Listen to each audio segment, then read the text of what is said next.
তুমি কে হে দেশটা আমাদের, আমরা বুঝবো। ভাবো, মেয়ের দাঁড়িয়ে দিয়েছিল। 47-এ আমাদের ক্ষমতা হস্তান্তর, 49-এ চীনে ক্ষমতা দখল। গুণগত পার্থক্যটা বুঝতে হবে। এবং সেই ইংরেজ তখন ক্ষমতা হস্তান্তর কেন ভাবলেন? দেখলেন যে পৃথিবীর বুকে শক্তির ভারসাম্য পাল্টে যাচ্ছে, হিটলার আর ক্ষমতায় নেই, পরাজিত। ফ্যাসিবাদ, যা পুঁজিবাদী শোষণের একটা অন্যতম অধ্যায়, তা টিকতে পারছেন না। ওরা বুঝলেন সাম্রাজ্যবাদী শক্তিকে আর বেশি দিন টিকিয়ে রাখা যাবে না। দ্বিতীয় বিশ্বযুদ্ধে সোভিয়েতের জয় শুধু জয় না, তার ফলে গোটা ইউরোপের একটা অংশ জুড়ে মুক্তি ফৌজ মানুষকে মুক্ত করে দিচ্ছেন উপনিবেশী কবল থেকে।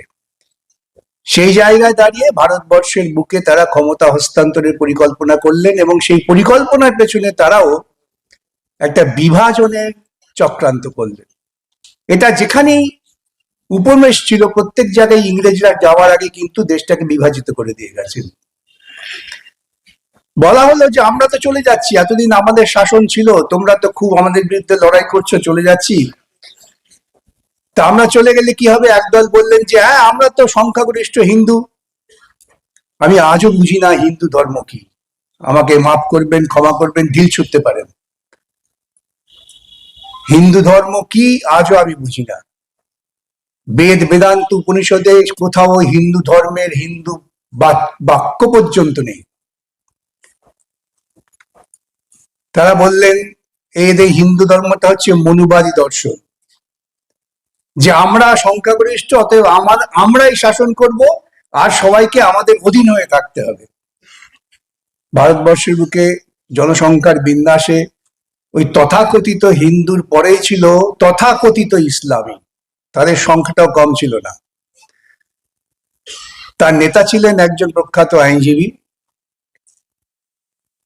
জিন্না সাহেব, যিনি ব্যক্তিগতভাবে জীবন যাপন করতেন সম্পূর্ণ ধর্মনিরপেক্ষভাবে।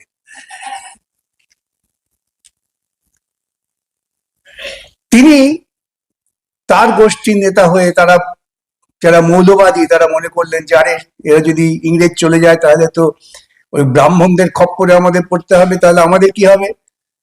তাহলে তোমরা চলে যাওয়ার আগে আমরা যেখানে যেখানে সংখ্যাগরিষ্ঠ, আমাদের একটা আলাদা দেশ দাও, দেশ করে দাও। তাহলে একটা অংশ তারা পরিকল্পিতভাবে একেবারে ধর্মীয় শাসনের জন্য তাদের ভবিষ্যৎ শাসনের কথা চিন্তা করলেন, নাম হলো পাকিস্তান। ইংরেজরা যাওয়ার আগে ম্যাপের উপর কলমের দাগ টেনে চলে গেলেন।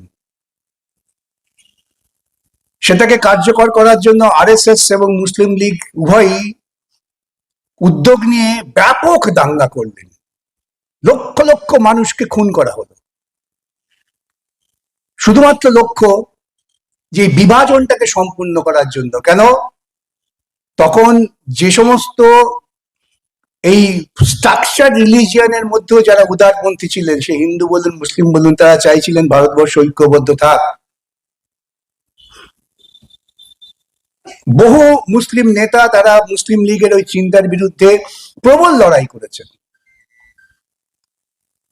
কিন্তু রাজনৈতিক বিন্যাসের জন্য দেশ ভাগ হয়ে গেল। একদিকে চলে গেল থিওক্রেটিক স্টেট, তারা বললো আমরা ইসলামকে বিশ্বাস করি। আরেকটা বৃহত্তর অংশ,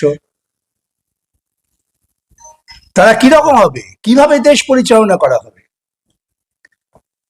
আমার হাতে ক্ষমতা দিয়ে দিয়ে তো দেশ পরিচালনা করতে পারবো না। দেশ পরিচালনা করতে গেলে নির্দিষ্ট বিধি চাই, নিয়ম চাই, রাজা নয়। রাজত্ব চলে গেছে। এখন সমাজ অগ্রগতির সঙ্গে সঙ্গে আমাদের মধ্যে গণতান্ত্রিক চিন্তা বোধ তৈরি হচ্ছে। তখন বলা হলো সংবিধান সভায় আলোচনা হোক। সংবিধান সভায় আলোচনার সময় গোবিন্দ শেঠ বলে একজন আরএসএস বা হিন্দু মহাসভার প্রতিনিধি, তিনি সংবিধান সভায় বলছেন, আমি তোমাদের বলছি, আমরা কিন্তু বৈদিক ভারতবর্ষে ফিরে যাব না। এখন ভোটার তালিকা সংশোধনের নামে সংখ্যালঘুদের এবং তাদের প্রচন্ড লোক নয় যারা